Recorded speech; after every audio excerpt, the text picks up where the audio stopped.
All right, good morning. Welcome. We're officially getting started. Sorry, we had a little technical difficulty getting everything online, but we are officially starting. I am Jon Ahmann. I'm president and CEO of the Westside Future Fund. Welcome. Yay, thank you, Neil. Always good to have a shout out. But for those that are here for the first time, so everyone's kind of self-aware about it, we are broadcasting live. So we're up on YouTube and a couple of our other social media channels. So you can see the cameras. I am great to have this morning. It's my co-host, our Chief Development Officer, Jon Ingram. Thanks for being here, Jon. Everyone? Good morning. Good morning. Yeah, whether you're joining virtually or in person, we're just so thankful for your engagement and your focus on these Westside communities and really just continuing to support us in this work. So we're really excited about getting this program started today. So thank you for being here. Yeah, I know, a big morning. We want to first start with gratitude for our sponsor this morning, the Arthur and Blank Family Foundation. Raise the hand so we can thank the sponsoring our summit this morning. Thank you. As always, we're grateful for our Chick-fil-A breakfast, so let's give it up for Chick-fil-A too. Thank you. So yeah, it's an exciting day because we're going to kind of update on the work of the Westside Future Fund. We're very excited about that too. Our vision, how do we help build a community Dr. King we brought to go home, reflecting that he did call this community home. You know, his last home being in Vine City on Sunset. But I always like to start with giving a welcome to our new guests. So anyone here for Transform Westside Summit first time, please raise your hand. All right, thank you for being here. Always want to welcome. So just to quickly go through what's going to happen this morning, we're going to have a devotion from Tameka Bell in just a few moments. She's director of special projects at Ebenezer Baptist Church and one of our Home on the West Side Homebuyers. So we're excited about our devotion. After the devotion, for those that often come, you know, we've in the past done self-introductions. What we're really excited about is we've had more and more people coming to our summits, which compress our clock in terms of being able to have enough time to do the self. So we're going to do like a 5-minute fellowship check-in because we had 150 people RSVP for this summit. So we were just trying to be mindful about that. And then we're going to have a panel discussion I'm going to host with our team to give you an update on all the progress of the Westside Future Fund. Yeah, and what Jon outlined in that panel discussion is really a testimony of the work that we had throughout this year. Real people, real family, real progress within the community. And so as we move through the morning, I encourage you to lean in, to listen, and really engage with the impact stories that myself and my colleagues speak about on stage, because it really is a testament to the work of many in this room, but thousands of people across the city. So we're really excited about that conversation this morning. And we want to remind you, I don't know if it come up, but our monthly newsletter. So we have a monthly newsletter. You can subscribe by the QR code. And we want to make sure we're getting updates not only on behalf of our work, but the kind of the work of the Historic West Side. So if you have things you want us to post and get out there through our e-newsletter as well as our social media channels, please let us know. Yes. Yeah. There it is. Thank you. Yeah, and also engage with us on social medias. Please, please, please like and follow everything that you see. All of our socials listed up on the screen right now. We would love for your engagement and for you to share these videos that end up being posted, these pictures, and let people know what's happening, because the more people we bring to the table and bring into the room, obviously the more impact that we can have. So we are really excited about it. Lastly, of course, don't forget your raffle tickets. If you didn't get one while you were coming in, please make sure to go back to registration, and I'll give you a raffle ticket for both of our raffles, a Home Depot gift card and the Goodwill raffle ticket as well, which we'll do at the end of the program. So it's become our tradition to begin our meetings with a positive, inspirational message from a member of the community, recognizing that many in our community are driven by their spiritual faith to participate in the Westside revitalization effort. The time at the beginning of our meetings is an opportunity to share various inspirational reflections. And while the speakers may articulate their own personal faith, it's meant to be inclusive, inspiring, and meaningful, with the story of Nehemiah as our guide. To open our time together, we are really grateful to welcome and be led in our devotion by Tameka Bell. As Jon said, she's the Director of Special Projects at Ebenezer Baptist Church here in Atlanta, and nationally recognized as a leader at the intersection of faith, storytelling, and justice. With more than 20 years of experience in this work, she has supported grassroots leaders and faith communities across the country in strengthening their voice and impact. We're also proud to call her a Westside Future Fund family, a member as a Home on the Westside Homebuyer, who continues to give back through outreach with the AUC Center in partnership with Ebenezer. So please join me in welcoming Tameka to the stage.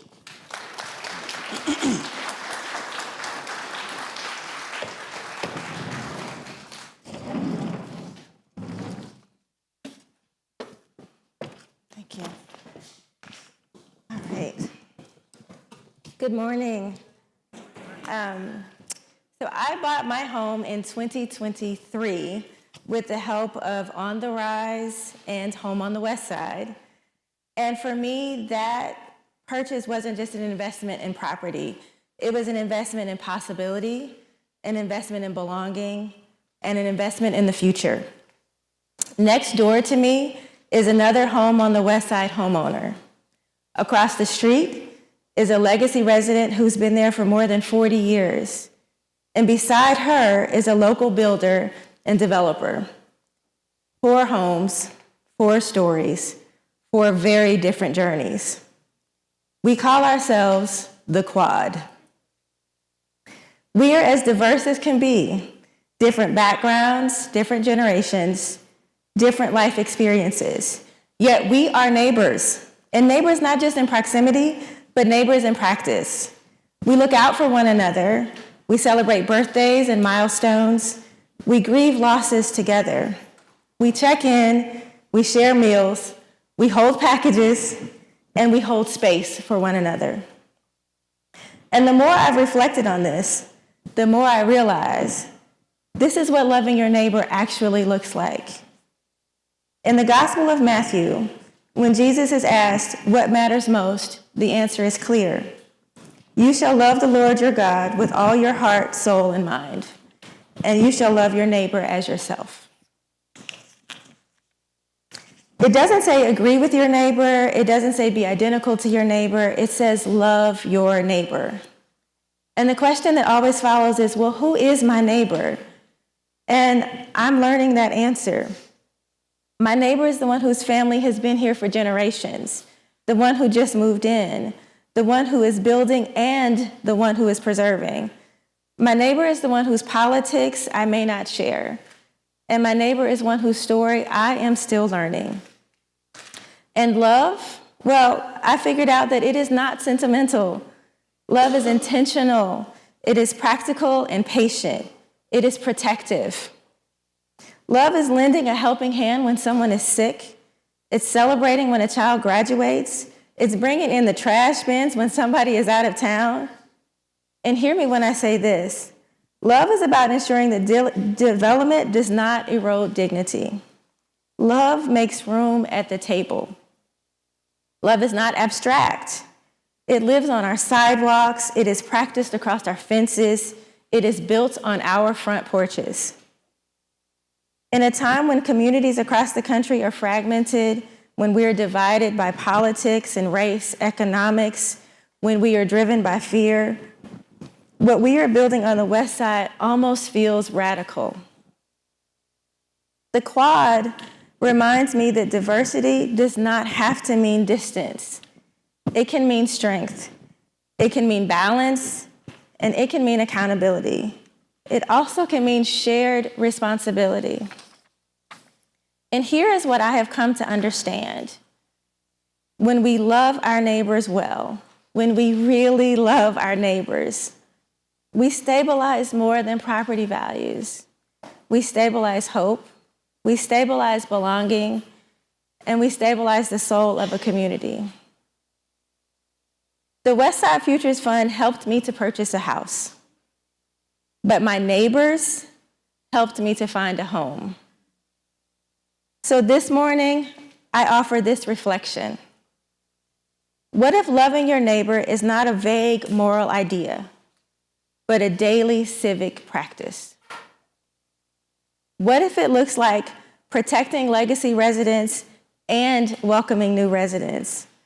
What if loving our neighbors looked like holding developers accountable while holding their contributions, while honoring their contributions? What if it looked like choosing relationships over suspicion, choosing presence over isolation? What if it looked like choosing care over convenience? What if the future of Westside is about building entire blocks that feel like the quad? 4 different stories, 1 shared street, 1 shared responsibility. This is what love looks like in action. And if we can model it here, on this block, in this neighborhood, in this city of Atlanta, Georgia, then perhaps we can offer something larger than housing. Perhaps we can offer a blueprint for the beloved community. Thank you.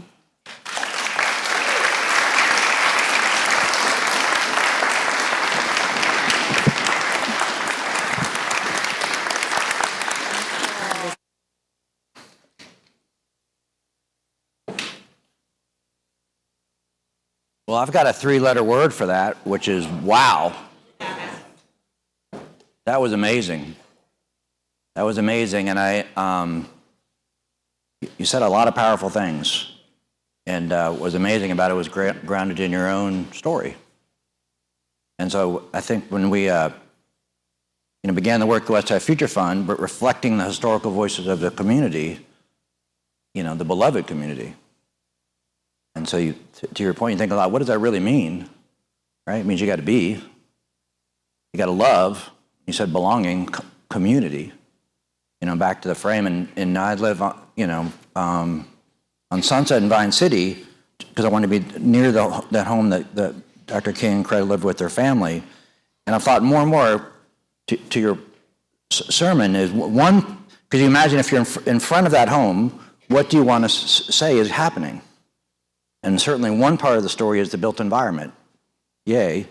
The next part of the story is, what are the hearts of the people that are coming or they're already here? And the last thing, I really appreciate what you said, and was a big learn for me with Dr. King's sermons, is distinguishing between the types of love: romantic love, friendship love, and then to love your neighbor as God loves everybody, because he said, I don't like Bull Connor, but I have to love Bull Connor as God does. So let's give it up again and thank you.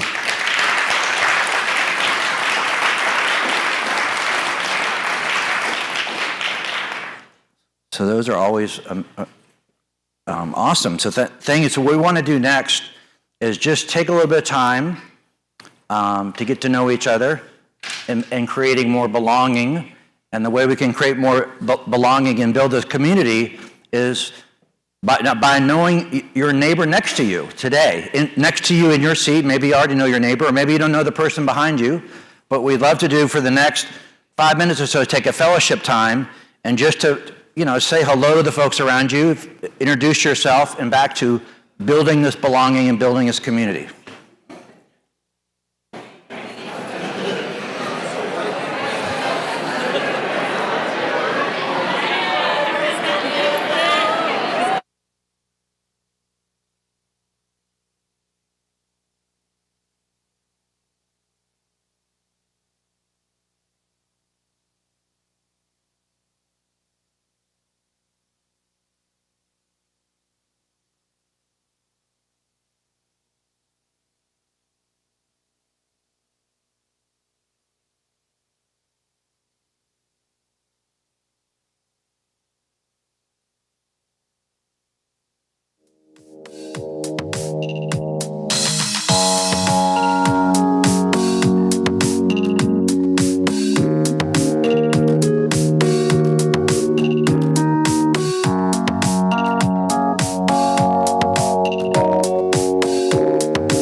Everyone has enjoyed meeting each other. Please find your seats.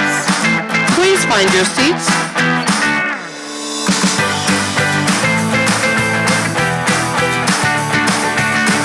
We hope you've enjoyed meeting everyone. Please find your seats so that we can continue programming.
All right, well, thank you. Thank you for taking the time to introduce yourself to your next door seated neighbor, but we're going to go ahead and get started again with our program. So if everyone could go take a seat, that would be great. So if everyone could just, yes, thank you. Thank you. So raise your hand if you met somebody new. All right, look at that. All right, building. So for the next part of our program, to kind of set the stage a little bit in terms of updating on the work of the Westside Future Fund, and the way we wanted to update you on the work is to bring up folks who, from the team. So I'm going to host a panel in just a moment to go through it, but to ground it. And some of you I know have been with us from the very beginning when the Westside Future Fund was launched just over 10 years ago. And when we started our work, one of the first bodies of work we did, working with the City of Atlanta, was the Westside Land Use Framework Plan. Going back to 2016, 2017.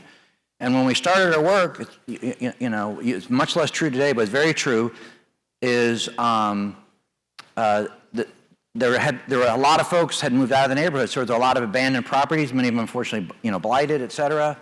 And we did the land use framework plan, back to our devotion. It was, beside, how the community wanted to manifest, one of the clear things that came back was we know we need people to move back into the neighborhood because, there was a lot of, empty lots, et cetera. But what we don't want to have happen, because when that typically happens, right, prices rise, we don't want to be pushed out, right? And as the city is, very much repopulating and continues to, which is awesome. So that was the grounding of our work to say, when we do this, kind of that restoration without displacement. And so the foundation of the work of the Westside Future Fund, and I say Westside Future Fund a lot, but I always want to acknowledge this is a huge collective effort. So many different organizations, many in this room today. But to really, land that as the neighborhoods bring in new neighbors, but the neighbors that have been here before can remain, and neighbors that may got pushed out want to come back can come back. So we're going to really, drill into that today, because one of the things we heard, and many of the things that have happened in the last 10 years or so, are many new amenities, new parks, new facilities, from job training to financial wellness, et cetera. So a lot of new, back to the built environment. But the space the Westside Future Fund really tried to own, not exclusively, right? We have other partners, is to really this, landing on the restoration without displacement through our, real estate programs. We're going to talk about that today. But to help just ground it, I thought we would share a video that's kind of an overview of our work. And then once the overview is done, I'm going to come back up and I'll introduce folks from the, we're going to bring up Jon, Tameka, and Rachel, and we'll have a little bit of a panel discussion to kind of give you an overview of our work. So we could roll the...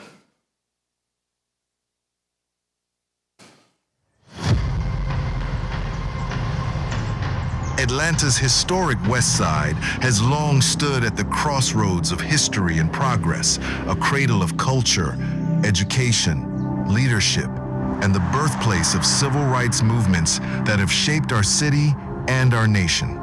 From the family homes of Dr. Martin Luther King Jr. and Mayor Maynard Jackson Jr. to the campuses of Atlanta's HBCUs. These neighborhoods have nurtured generations of trailblazers and stood as a powerful symbol of resilience, pride, and community. But over time, these vibrant neighborhoods were left behind. Decades of systemic disinvestment and neglect took their toll. Populations declined, homes were abandoned, schools were under-resourced, and opportunities faded. The people in neighborhoods that gave so much to Atlanta faced deep challenges, and families struggled to stay rooted. In response, public and private sector partners stepped forward, united in a commitment to supporting the historic West Side's revitalization. In 2014, West Side Future Fund was born, with a mission to restore these historic neighborhoods through compassion, collaboration, and a commitment to the people who call the West Side home. Our holistic approach focuses on 4 key impact areas: mixed income communities, cradle to career education, community health and wellness, and safety and security. At the heart of it all is Home on the West Side, a program designed to ensure that legacy residents and those with deep ties to these neighborhoods can stay and thrive in the community they've built and loved.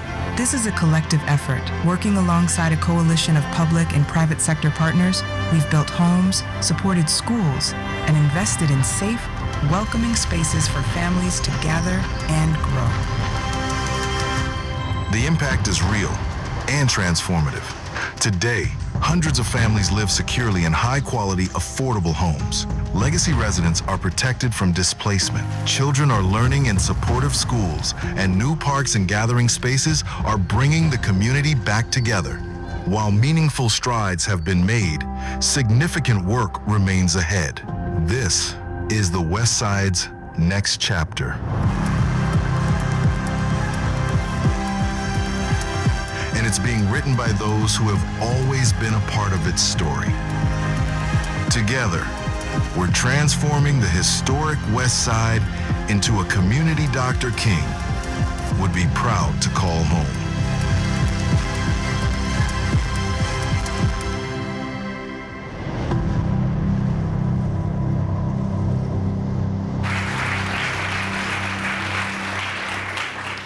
All right, no, thank you. And I love the aerial because you see how many new amenities, which is just not the Westside Future Fund, but many other organizations, public agencies, and others really lean into the neighborhoods. So far, I'm going to ask our folks to come up. So first, I guess I'll bring up Tameka, who is Director of Tameka Askew, our Director of Home on the West Side. So come on up, Tameka. Yeah, thank you. So please, our Chief Real Estate Officer, Rachel Carey.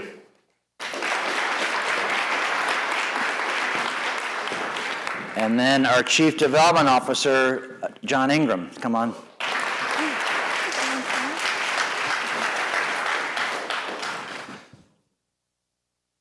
All right. Thank you. So what we thought we would do to help, give an overview, just kind of have I'll host a conversation. We'll have some time for some question and answer. Bear with us a little bit. We're having a little bit of computer hiccup, so we're trying to make sure things are teed up.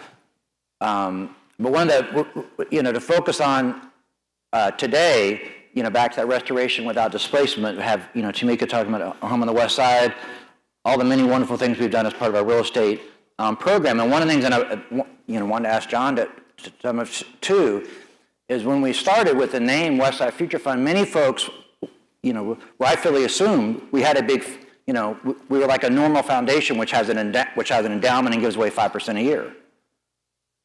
We're not that. So what we have to do constantly is out there raising philanthropic dollars. Many of these donors are represented in this room today. Thank you.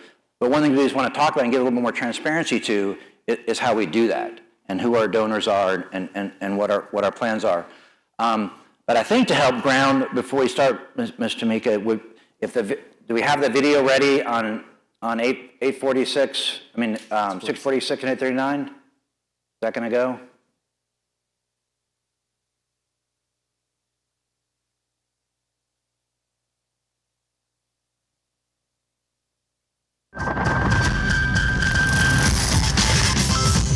These 57 new homes that we're celebrating today represent $16.4 million in total investment. And what we're very proud of is $15 million that was entrusted to the Westside Future Fund through philanthropy and our impact fund. English Avenue has always been a place of strength, rich history, culture, community. I also want to acknowledge all of our other partners, stakeholders, and board members being involved, from planning to financing to execution. And today is a reflection of our collaborative work. Atlanta can only become a city of opportunity for all when every neighborhood gets its turn. And so to the community members that are here today, this progress is for you and with you. And our partners and supporters, thank you for standing with English Avenue.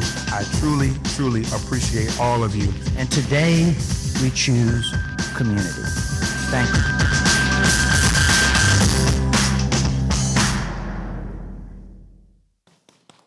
All right, very exciting. So when we say homes, we mean both home ownership and we also mean rental homes. They're both homes. And when we started our work, and we talked a little bit more with Rachel, and buying up a lot of land, one of the questions from the community was, well, how are y'all going to prioritize who goes first? Like, how's that going to work? And back to the devotion, folks wanted to welcome new members, of course, but for those that have been connected or living in neighborhoods, is there a way to kind of give them a leg up, so to speak, given back to the restoration without displacement. So one of the grounding parts of our program we want to spend a minute talking about as part of our Home on the West Side, because this is a very intentional part of it, is our community retention guidelines. So Tameka, maybe you could take a moment to really walk people through how our community retention guidelines work, so people really understand, and we are obviously especially speaking to folks that might be interested. But yeah, tell them a little about our community retention guidelines. Okay. Well, our retention guidelines are actually based off live, work, learn. And that means that if you live in the community that we serve, or previously lived in the community, if you work in the community or you previously work in the community, or if the learning aspect goes with the Washington Cluster or the AUC Center. So those are the principles actually that we go off for the retention guidelines. Yeah, and back to working, because historically these neighborhoods supported a lot of folks who worked at the Illinois University Consortium. So any of those, Morehouse, Spelman, Morehouse School of Medicine, Clark Atlanta, all those qualify. So whether you're an alumni, if you work there, all part of our Home on the West Side guidelines. We've already had some success, right? Any teacher in the Booker T. Washington cluster or others qualify as working. Yes. So as people think about it, many folk, we've done people work in Mercedes-Benz Stadium. So working, people are aware how many things we're touching with that working frame. Absolutely. And so tell folks what happens if they say, well, maybe someone here say, oh, wow, I think I qualify. What do they need to do next? What happens? Next, you would actually fill out the application, and there's a series of questions that are asked. And I always tell people to be very mindful of when you're going through the application to read what the question is actually asking. So once you fill out the application, it actually comes to me, and I go through and I look at it, and we go through a series of verifying it. So you have to send in documents, so you just can't fill out the questions and I did this or I lived here. You have to actually show proof of that, because anybody can say, check this and say, hey, yeah, I live there, but I don't really know that. So you have to send in the documents to be verified. So once you're actually verified in the system, either as a renter or a homeowner, I send out a renter's checklist or a home buyer readiness checklist, just to see actually where you are. One of the things I try to tell people, we are not just putting people in home, we're actually setting you up to be successful, right. Even as a renter. So if you're not quite there, we actually partner with Operation Hope. We have a financial coach that's on site. It's called Hope Inside.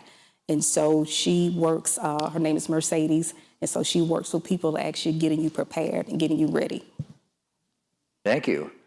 And I think if the other thing, and you can see I was looking behind because the screens in front aren't working for us, so that's why you see us all turn around. But what we wanted to put up is, in the video, we opened up 839 Boone, which is 33 units, and 646 Echo, which is 24 units. And what can get very confusing if you're not deep into the affordable housing space is rent levels are defined as area median income. So Tameka, maybe for folks that don't know, say just a quick word what area median income means. So area median income, that is based off the income level, and those are actually set by HUD. A lot of people think that we set it, but it's not. So that is a federal, actually, income, or AMI, acronym that's actually set. So our rents are actually based off that, and it's based off the income, or your income levels. Because I think a lot of people think when you say affordable housing, they really just don't know how it's actually set. Mm-hmm. Yeah, and I'll just expand on that for a moment. when we're, planning for a project, we want to, we're creating mixed income communities. And so we want to be able to offer rents at different levels for different, for different income levels and family sizes. So what you're seeing here is how we look at structuring the rents in any given project. So we have rent levels at 30% AMI, and you can see what those rent levels look like for each unit size. At 60% AMI, what those rents look like, and then at 80% AMI. I will say here, that 80% AMI is the highest rent level that we have, but if we actually still charge less than what the true 80% AMI rent is. We're really trying to maintain as affordable rents as we possibly can. So trying to even be less than what that actually is. So these are the actual rents and units at the 2 new properties that we just opened. No, thank you. And market rate rents, and you can see new market rate units coming up off of North Side. Their market rate rents are already above, where you see 80%. So it's what we thought would happen is happening. And the last thing, this is where we so much appreciate our philanthropic donors. The reason we can offer that discounted rent structure is because of how much philanthropy is in our build. So whether it's we had on these properties, about 40% of the total cost came from philanthropy, 10% came from the Westside TAD, and then the rest came from our low-cost loan fund, our investment fund. But it's really that philanthropy along with that public grant that enables, because these aren't dependent upon vouchers to deliver this affordability. They're baked into when Rachel and her team put it together. And so the next thing that we're excited about as well is when people go into our Home on the West Side program, we offer obviously discounted rents, but we also offer the down payment assistance. And you can see another big, when I guess to go, and one of the things we wanted to show you with this slide, I want to take a second is, Rachel, Tameka, how we set the sales price and how the down payment helps get the buyer into that home at 280. Yeah, sure. So when we are setting a sales price, we're trying to cover our costs to come, get our money back out of the house. As a nonprofit, we're not trying to make profit. We oftentimes even have to price the house a little bit lower than what we actually put into it. But then on top of that, we provide down payment assistance based on a person's income level. Tameka works with them and their lender to figure out what other down payment assistance they might qualify for and how much they might need from us. And that then buys down the price of the home to make it truly affordable and sustainable for that purchaser. So you see here, somebody was able to get $40,000 in down payment from us to really make that $320,000 house be about $280,000. And that's what their monthly payment's going to be based off of. Great, no, thank you. And you hit a really important point. We are not for profit, we're a charity. And as Rachel said, our real estate portfolio doesn't recover its full cost of capital and operations. So if we're going to offer the product, that's why we'll talk more to Jon. The philanthropy becomes important along with public grants and other sources of low-cost financing. And one of the things we're very proud about, making say in a moment, is the Anti-Displacement Tax Fund. We launched it in 2017. Knowing as we began our work that prices were going to go up and driving people's taxes up just because the assessments would go up. So we launched the Anti-Displacement Tax Fund in 2017 for legacy homeowners, which then we defined as 2017. But you want to say a quick word about the Anti-Displacement Tax Fund? Oh, absolutely. So in 2025, we actually had 5 new Anti-Displacement Tax Fund participants. I think a lot of people may think that it's easy, but it's not. Because you have to go through a lot of red tape actually to make sure that people actually qualify for the Anti-Displacement Tax Fund program. But we had 5 new participants. We had a total of 116 that participated in 2025, and we distributed $131,316.01 taxes paid by Westside Future Fund. 1 cent. And what we're excited about, I see folks from the Beltline Partnership. They have the Beltline Tax Relief Program, which has a similar purpose. And then, I think, Mayor Dickens has expanded even more. So you see more and more, and it's really ensuring, legacy homeowners, as those assessments rise, can remain in their home. And next is going to shift to Rachel, and you're looking at a complicated slide, which Rachel is going to give you an overview of. But we wanted to kind of show you and ground you in our real estate activity and where we're focusing our efforts. So Rachel, you could maybe walk people through what we're looking at. Sure, happy to. So what you're seeing right here is a map of the Westside Future Fund footprint. So you see English Avenue at the top, Vine City in the middle, Atlanta University Center, where it says Atlanta University Center, and then Askew Heights and Just Us over to the left. And this map really shows a lot of the amenities that some of that earlier video was talking about. You've got the At Promise Center, Boys and Girls Club, the reopened Hollis Innovation Academy, Quest's Impact Center and their work over at Joseph E. Boone and Lowry Families First, Booker T. And so these are kind of all these sort of public amenities and investments in the neighborhoods. When we started acquiring property 8 years ago, we arranged our property acquisitions to be clustered around those areas of public investment. So around Katherine Johnston Park, around Joseph E. Boone Boulevard, around the West Side Beltline Connector Trail, places where we knew there would be a lot of market rate development in the years to come. We wanted to acquire land, assemble property, and be able to build apartments and build and sell homes in the areas where the market rates would be highest so that we could actually carve that out for affordability. So we have our development nodes here that kind of show that. Development Node 2, Katherine Johnston Memorial Park, includes Katherine Johnston Memorial Park. And Development Node 3, Brawley Corridor, is James P. Brawley Drive in English Avenue, actually extending all the way down to Vine City to the AU Center. Those have been our 2 priority nodes. We're closest to finishing those, and those are some of the projects we'll be showing you here. Great. Thank you. One of my learnings from starting the work is one thing if you go into a neighborhood and a lot of the land is publicly held. So if you go into the neighborhood, different public agencies, because they're in a position to provide the land at a very low cost if they choose. So another thing when you go into a neighborhood and a lot of outside investors own the land. They have their own ideas about what's a fair market price. So we had to buy from a lot of people, the investors that own, we've gotten some land that Invest Atlanta has awarded, but most of everything we've purchased, right, has been...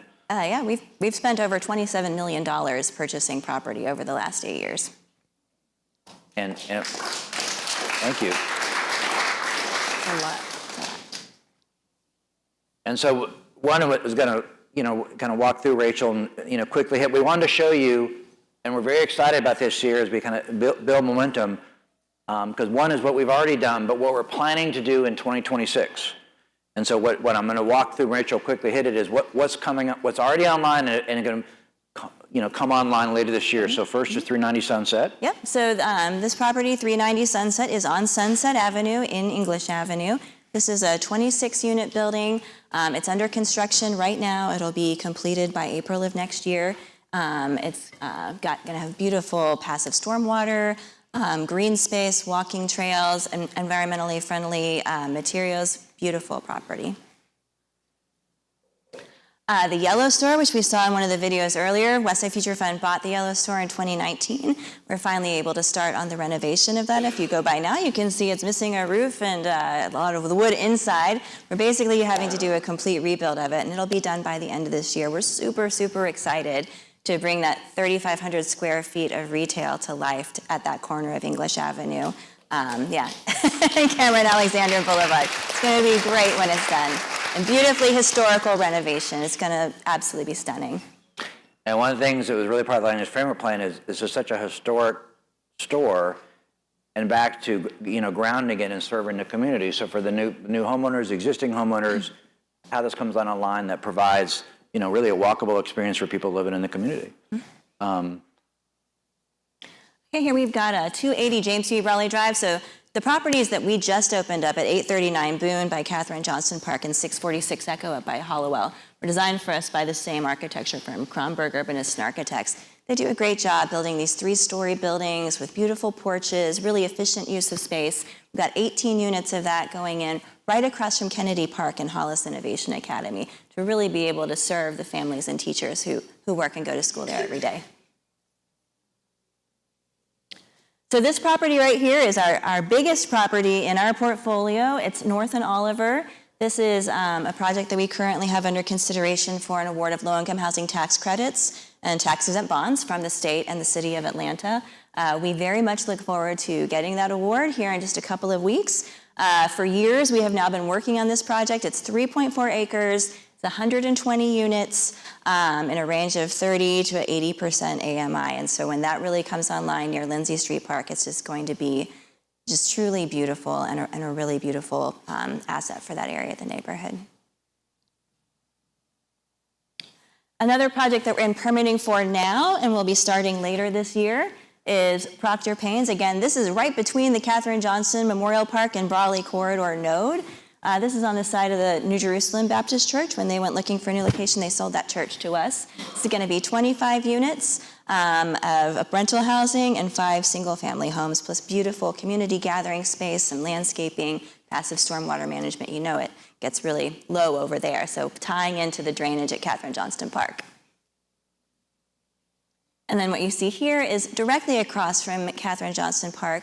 This is 2.1 acres that we assembled over the course of 5 years. It was 14 different lots that we had to go out and buy, 4 buildings that had to be demolished. Soil remediation has been done, and we're going to put on that 54 units of 1, 2, and 3 bedroom apartments and 6 single-family homes, and we'll be starting that later this year too. And then finally here we have the Carnegie Library. I'm sure many of you know this building. Carnegie Library sits on the same block as the English Avenue School. It was built in 1922. We purchased it in late 2024. We've done some initial demo work for it. It's an absolutely beautiful little jewel box of a building.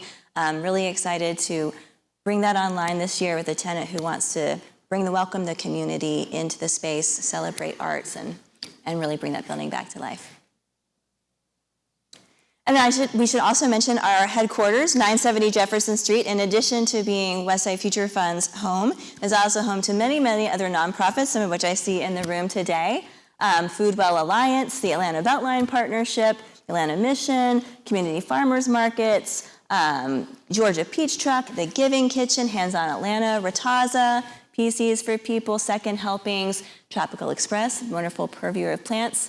And we also use an Urban Recipe. We also activate the parking lot for our annual Ride for the West Side, and really seek to ask people to come in and really experience all of the energy that goes on at 970 Jefferson. Yeah, and this is a real legacy building. This was where many, many years ago, Bill Bowling started the Atlanta Community Food Bank before they expanded to a building across the street. Now, of course, they're in College Park. One thing, and Bill's been a real mentor to me, but one of the things he constantly reminded me is he got into the food business to build community.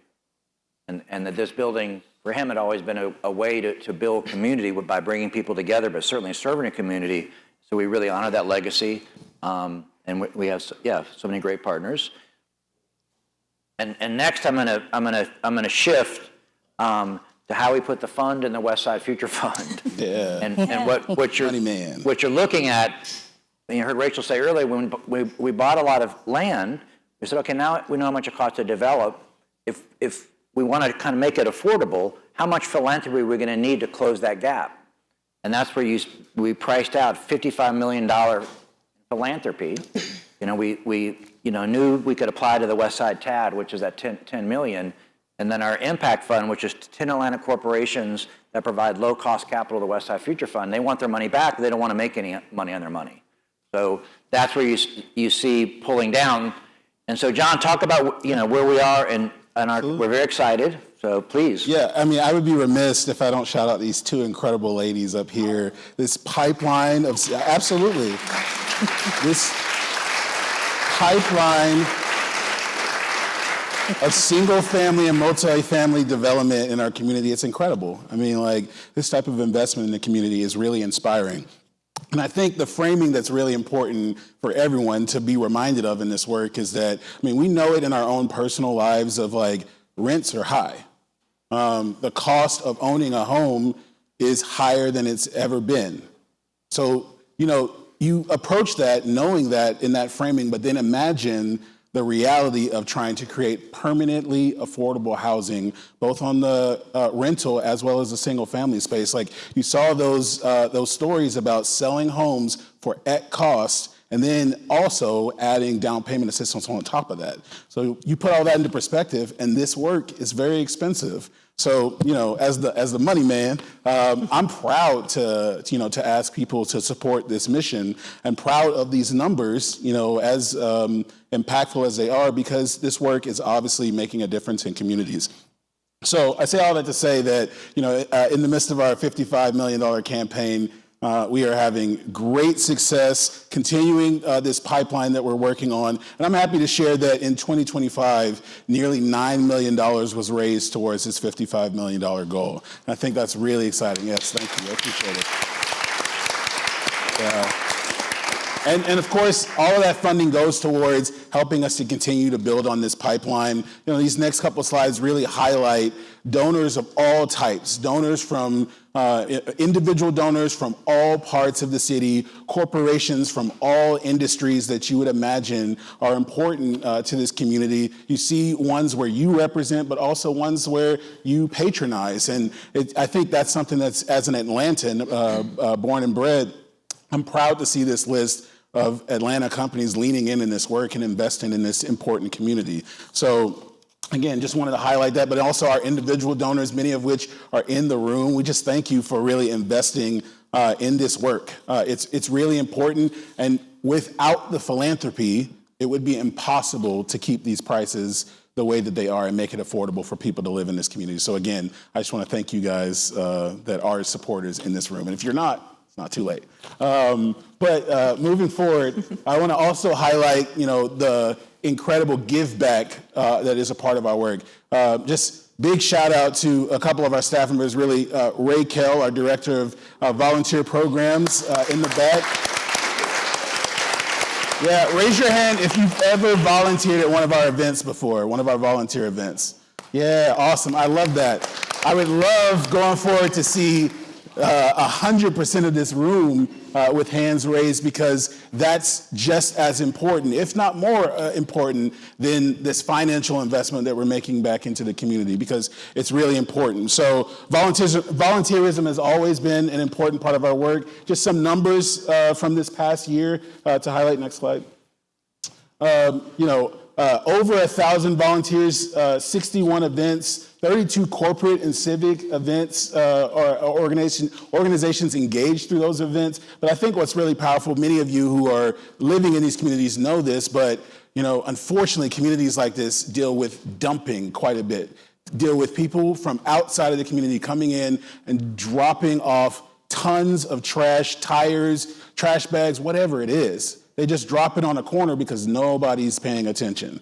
Nobody's walking there, and that's unacceptable. But we're so blessed to have volunteers like yourselves, but also youth and churches, whoever, that come in and help us remove these tons and tons of trash, 132 tons to be specific this past year, so that's powerful. And then the last two are my favorite. We do a holiday wishes program where we remove those barriers for families to make their Christmas wishes happen for children within the Booker T. Washington cluster. So over 300 students supported by that program. And then during Thanksgiving, thanks to a partnership with Hudson Grill, we delivered Thanksgiving meals to over 235 households. Now, mind you, again, that's not one or two people in these households. That's 4 or 5 people in these households. So that's 1,500 something meals in that Thanksgiving meal delivery program. So that's really exciting. Next slide. Yeah, absolutely. Again, big shout out to our corporate volunteerism, companies, which of course are in the room, of not only donating from a philanthropic space, but donating their time and their service. So it's really important. We're so thankful for this group of corporate volunteers, but also this group of civic volunteers that have volunteered alongside us on the next slide. Just, from the school district, from the schools within our district to the schools within the AU Center to our churches, we're so blessed to have everyone really investing in this work and really, spending time giving back just as much as they give financially. The next slide, one of my favorites. Raise your hand if you went to Ride for the Westside this past year or ever in the past. Again, y'all, we got to get 100% of this room at Ride for the Westside. Listen, if you aren't familiar, it is a 5K run, walk, and then a bike, historical race where it's not just, you're running and you're giving back to the community, but you're also learning about the community that you're experiencing. So it's really powerful, I think, a unique approach to one of those 5K types of experience where you're learning the history that this community is known for. Last year, our largest one to date, 574 people attended. So next year we're gonna have, what's that math? 720, because there's 150 people in here, but 289 runners, 208 walkers, 77 cyclists. It's amazing time where people come out and we have a great time, but we'd love to have you join us this year, last Saturday in September for Ride for the West Side. So it's a great event, really huge success, and of course, shout out to our sponsors, including our title sponsor, Chick-fil-A, same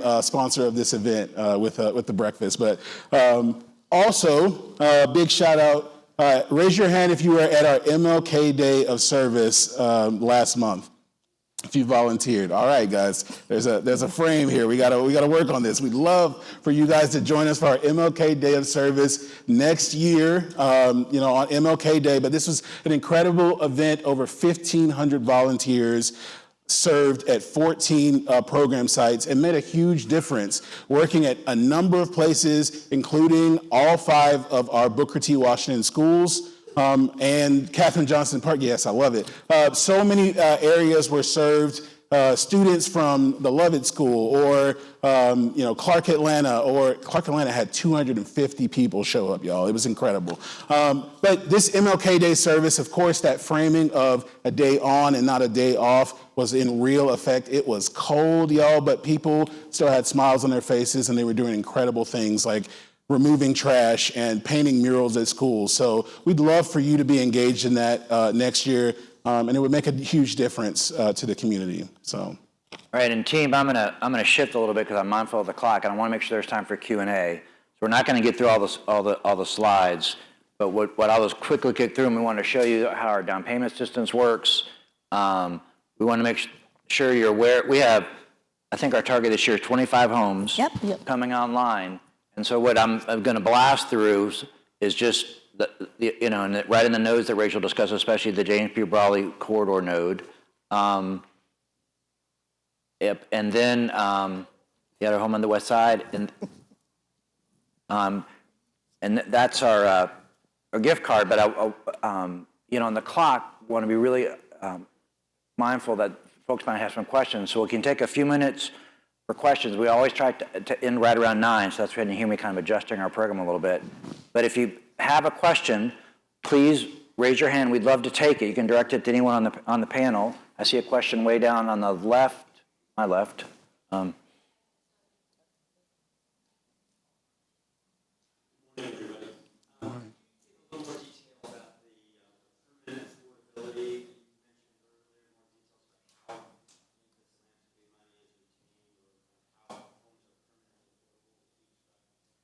So permanently affordable, I guess that would be the land trust. Sure. So just to address your question for both rental and for sale, on the rental side, one of the things that can drive a property out of being affordable is economic pressure. So there's a couple of ways we can combat that. One is we get grants from the public, and in exchange for those grant monies, we sign land use restrictive agreements that are recorded on the property that ensure that those properties remain affordable at those rent levels for a period of 30 years.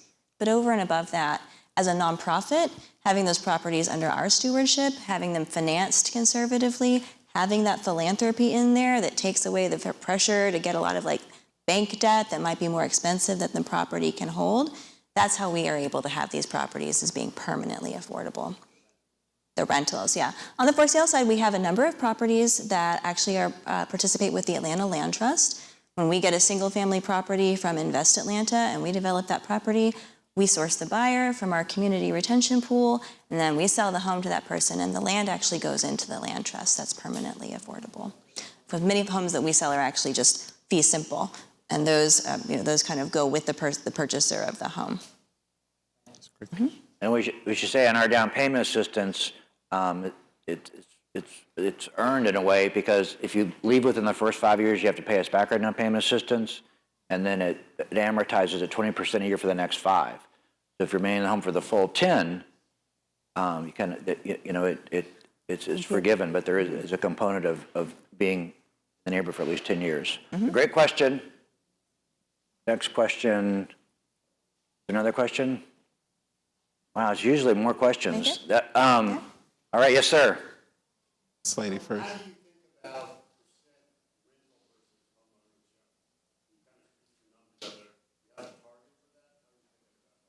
A great question, isn't it? Yeah. Do you want me to take it? No, please. So Westside Future Fund set out some goals in 2017. Our goal that we have been working toward before the campaign and that will be accomplished when we get to the end of this campaign is to create or finance 800 units of rental housing at 60% AMI or less. A lot of that we do through our own development efforts through those properties that I was just showing you earlier. And then also through making loans from our impact fund to come up with the rest of them. So we're really working toward that number. And then in terms of the single family homes, we had a goal set in 2017 of 250 single family homes built in the neighborhood to help that repopulation effort. So those are the numbers that we have been building toward. Maria Saporta. I feel like a broken record here asking this question. Can you please talk about some of the historic preservation opportunities, challenges that exist? Obviously Pascal's, Gaines Hall, but also the English Avenue School. What can be done? These are really major properties that could have an amazing impact on the whole West Side, but unfortunately, they seem stagnant and worse, deteriorating. Yeah, no, great question, and it's a, of course, your heart wants to see all these historic structures fully restored and reused, no doubt. Challenge is, control and money. And so in one example, we can give you with the Westside Future Fund, 220 Sunset, which is right next to the Dr. King family home. We just got on the team, did a great job. We just got on the National Historic Register because that's the childhood home of our first Atlanta mayor, Maynard Jackson, whose mother, French Spelman professor, desegregated the Fulton County Public Library system. We bought that multifamily with a demolition permit on it for $250,000. To fully restore it, thanks to philanthropy, I think the Arthur Blank Family Foundation, the West Side TAD and others, the full-on for 5 units is over $3 million. So that's over, my math brain just went off, but it's 5 into 30 is what, 600? Yeah. Yes, thank you. So it's doable, but you take some of the other structures that Gaines Hall restoring is absolutely doable, but the amount of money it would take, so you either need a public financing source that says we'll underwrite it, or you need a philanthropist. The challenge is that in order for someone to put debt money into that, the kind of money you would have to make to recoup it. So that then becomes, if you have a historic structure in a vibrant place where people are going to use it, then, but others, in the case of the English Avenue School, and that's now controlled by a private landowner. I would invite you to talk to him about his visions for the property and what he would intend to do. As Rachel said, where we can lean in, Maria, to your question, we try to do what we can, but part of the challenge is just the financing that it takes and where you can go find the money to do it. But we know you've been an incredible advocate for this throughout your life, and a lot of structures remain in Atlanta thanks to your voice. So thank you. I think I see. Or over here. Over here, okay. I got you. Yes. I want to ask, in addition to the great work that you're doing, on the wall at the office, at your office, you have the demographics of the neighborhood when you started, age, income, and the like. What and how has the needle moved since then? And the next question is related to underperforming or underutilized major assets within the community. I'll start with Pascal. They built 10 hotels around, and Pascal still at a standstill. There's Bumstead Dormitory at Atlanta University, vacant. There is a major asset, a soccer stadium belonging to Atlanta University, which I'm part of, the Atlanta University family, Vine City community, and the city of Atlanta. What needs to happen? What conversation needs to be had to get it off the dime? Well, Tillman counted on you to ask a big question.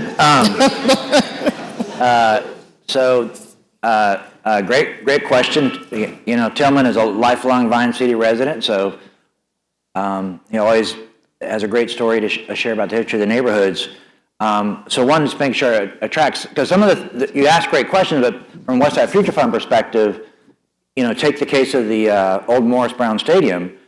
Of course, we would all love, I live down in Sunset, we'd love to see that redeveloped and how that could be reactivated, but that's an asset owned by Clark Atlanta University. As you know, they've got their own ideas and plans about how they want to see that site reactivated. So from a Westside Future Fund perspective, I wouldn't want to, it's really a better question for the president of Clark Atlanta University, since that's and the other one, remind me, you had one other part of your question, make sure.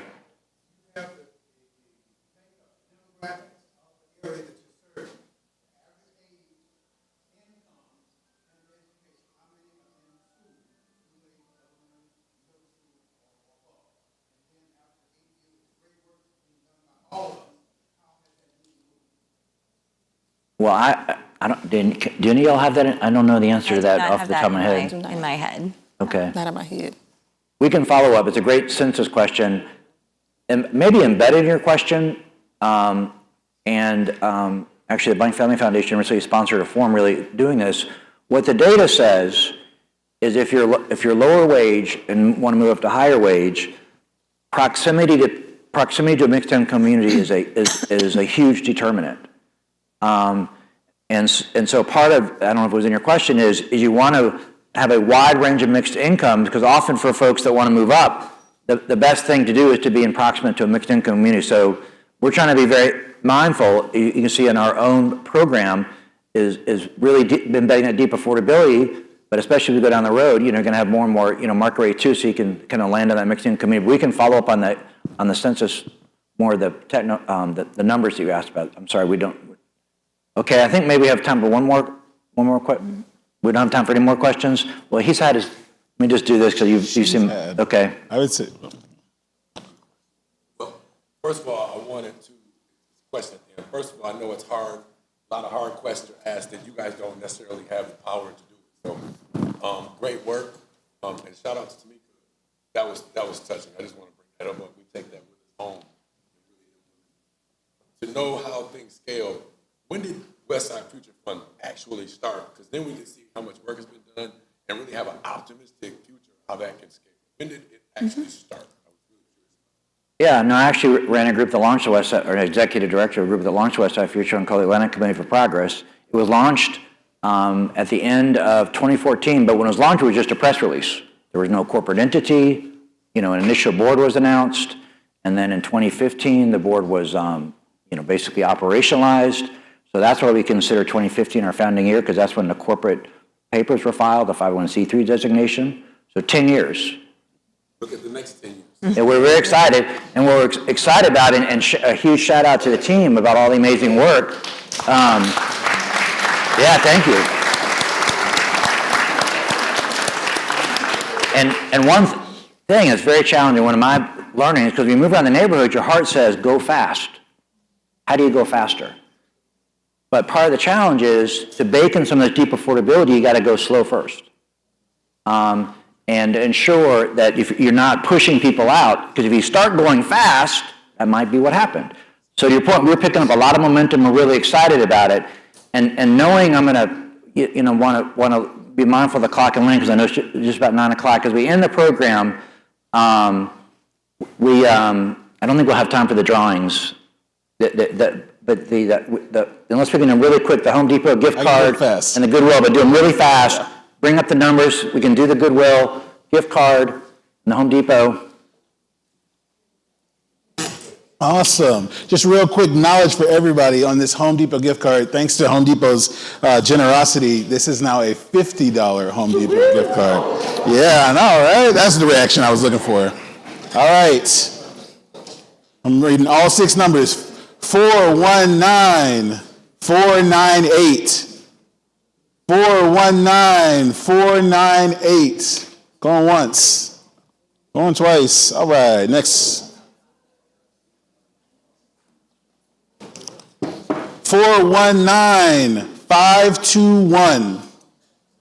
419 521. Oh, let's go. There it is. All right. All right, this is for the Goodwill gift card. 212-0327. All the way in the back with the hat. Yeah, awesome. All right. All right. All right. Thank you. So what I want to be real mindful really quickly, it's a huge team effort. So if y'all would just acknowledge for a second, if you're on the Westside Future Fund, our team, raise your hand so people can see they're all.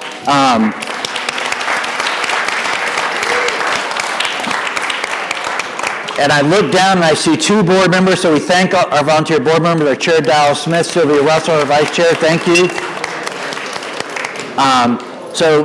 Thank you for giving us an opportunity. It would be great to stick around and answer more questions, but thank you for being here today, and thanks to y'all for your great job. Have a great weekend. Thanks, everyone.